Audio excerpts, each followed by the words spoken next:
Europe 1, 6h48. Voici Éric Le Boucher pour l'édito Écho, bonjour. Bonjour Bruce. Pas besoin de casque ultra révolutionnaire pour détecter les pensées de très nombreux Britanniques. Il y a un problème avec l'Europe.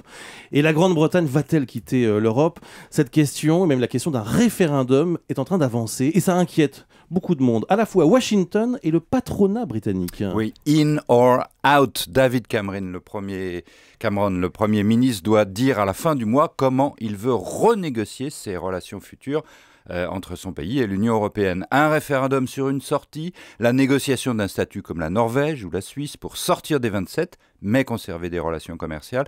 Le débat s'est en effet ouvert à Londres et les pressions montent de toutes parts, pression intérieure. Les eurosceptiques anglais veulent larguer les amarres, mais aussi les patrons de l'autre côté veulent rester. Alors, dans une lettre au Financial Times. Oui, ils l'écrivent, Richard Branson, patron de Virgin, co-signe avec le Laurence Parisot anglais et d'autres patrons, cette lettre dans laquelle ils disent qu'il ne faut pas jeter le bébé avec l'eau du bain. Un départ serait très dommageable aux entreprises britanniques. Ils vont d'ailleurs plus loin, ces patrons. Ils disent que David Cameron ne doit pas demander une renégociation avec les 26.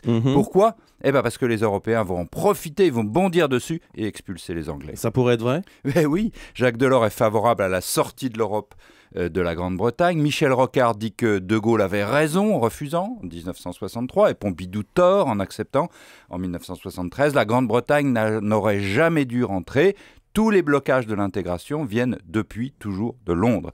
Mais il n'y a pas que les Français. Madame Merkel est aussi excédée par cette Grande-Bretagne qui veut toujours être à la fois dedans et à la fois dehors. Et Washington, vous le disiez à l'instant, l'administration Obama a pris officiellement position. Bah oui, et si l'être chéri vous repousse, un secrétaire d'État américain a dit en effet que les relations avec Londres étaient très importantes, mais qu'elles seraient très affectées en cas de sortie de l'Union européenne. Washington veut que Londres reste à l'intérieur et pas à l'extérieur.